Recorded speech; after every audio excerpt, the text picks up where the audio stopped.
Assalamualaikum warahmatullahi Assalamualaikum wabarakatuh. warahmatullahi wabarakatuh. Kami dari kelompok 6 dan pada kali ini kami akan mempresentasikan hasil diskusi kami yang berupa analisis strategi public relation PT Astra Honda Motor atau AHM dalam klarifikasi kasus Rangka ESAF tahun 2003 sampai 2024 pada media online. Sebelum itu perkenalkan nama saya Rifki Saputra dengan NIM 44241304. Selanjutnya ada saya yaitu Khairul Darmawan dengan NIM 44241469. Perkenalkan nama saya Muhammad Dafudin Jaya dengan NIM 44241464.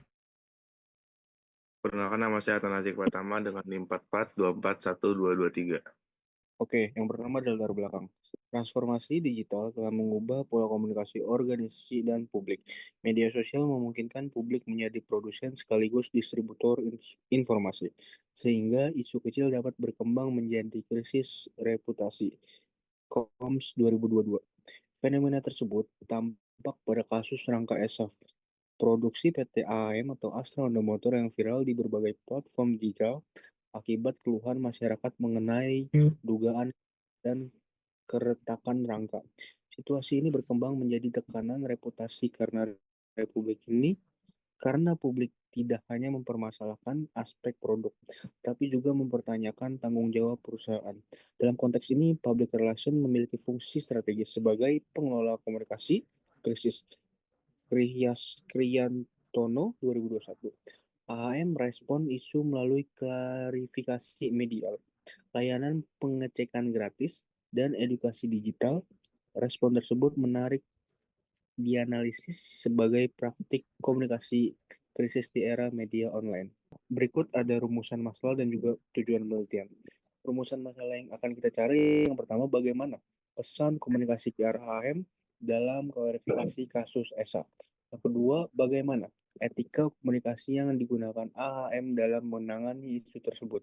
Yang ketiga, bagaimana strategi PR AHM ditinjau melalui teori komunikasi krisis. Dan tujuan penelitian dari kami di sini yaitu yang pertama menganalisis pesan komunikasi PR AHM. Yang kedua, menganalisis etika komunikasi perusahaan. Dan yang ketiga, mengkaji strategi PR berdasarkan teori komunikasi krisis. Lalu ada public relation dan crisis communication.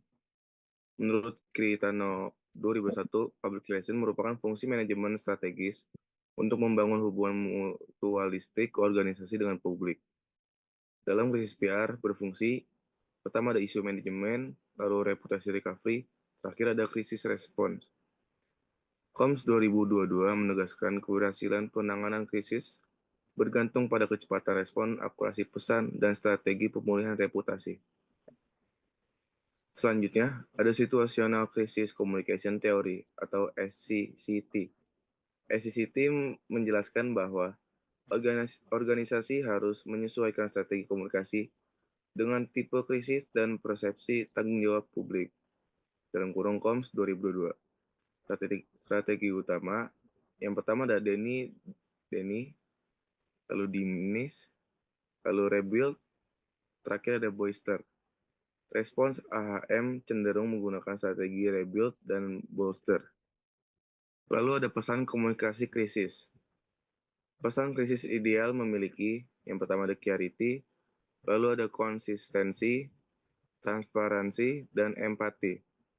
Menurut Fernbank 2021, pesan krisis tidak cukup menjelaskan fakta, tapi juga harus menenangkan publik. Lalu, ada etika komunikasi. Etika komunikasi organisasi mencakup, pertama ada honesty, ada accountability, ada openness, lalu terakhir ada public interest. Dalam kurung Solomon 2021. Selanjutnya di sini ada metode penelitian. Penelitian ini menggunakan metode kualitatif deskriptif dengan pendekatan studi kasus. Objek penelitian di sini strategi PR PT Astra Honda Motor dalam penanganan isu ESAF. Teknik pengumpulan datanya itu yang pertama ada dokumentasi berita online, kedua video klarifikasi perusahaan, ketiga studi literatur, yang keempat observasi digital media. Selanjutnya ada teknik analisis Kita pakai teknik analisis dari Miles, Huberman, dan Saldana 2020. Yang pertama ada reduksi data, terus ada display data, dan yang ketiga ada penarikan kesimpulan. Selanjutnya analisis pesan komunikasi AHM, yaitu pertama ada klarifikasi teknis, PR AHM menggunakan pesan berbasis fakta teknis dengan membuka akses media ke pabrik produksi. Strategi ini mencerminkan transparansi communication. Yang kedua ada corrective action, pengecekan gratis melalui AHAS menunjukkan pesan tanggung jawab perusahaan. Untuk pesan, kami tidak hanya menjelaskan tetapi mengambil tindakan. C. Edukasi digital. Video penjelasan tentang silikat sebagai lapisan pelindung merupakan bentuk preventive education. Selanjutnya di sini ada analisis etika komunikasi dan analisis berdasarkan SCCT. Yang pertama kita membahas analisis etika komunikasi. Di sini dilihat secara etis AHM menjalankan transparansi, perusahaan membuka akses media, responsibility, memberikan fasilitas pengecekan, responsif, menanggapi keresahan konsumen. Namun, respon awal dinilai belum cukup cepat untuk mengimbangi viralitas isu. Dalam analisis berdasarkan SCCT, strategi AHM sesuai kategori, yaitu rebuild. Di dalam rebuild itu terdapat free inspection, terus recovery, dan selanjutnya ada bolstering, yaitu penguatan reputasi kualitas manufaktur. Strategi ini relatif tepat untuk krisis preventable moderate. Nah, di sini terdapat evaluasi efektivitas strategi PR. Indikator efektivitas yang pertama yaitu dalam indikator transparansi hasilnya itu baik. Dan selanjutnya untuk respon publik hasilnya itu cukup positif. Selanjutnya ada pemulihan reputasi dan itu hasilnya relatif berhasil. Dan yang terakhir yaitu kecepatan respon awal dengan hasil perlu peningkatan. Untuk kesimpulannya di sini PR AHM dalam kasus ESAF menunjukkan strategi komunikasi krisis berbasis transparansi, tindakan korektif, dan edukasi publik. Pesan komunikasi bersifat informatif dan persuasif, sementara etika komunikasi menonjol pada akuntabilitas dan keterbukaan. Strategi ini cukup selaras dengan SCCT, meskipun optimalisasi respon awal masih diperlukan. Saran dari ini yaitu yang pertama, penguatan sosial media krisis monitoring. Yang kedua, respon lebih cepat di fase awal isu. Dan yang terakhir yaitu komunikasi empati lebih dominan dibanding defensif.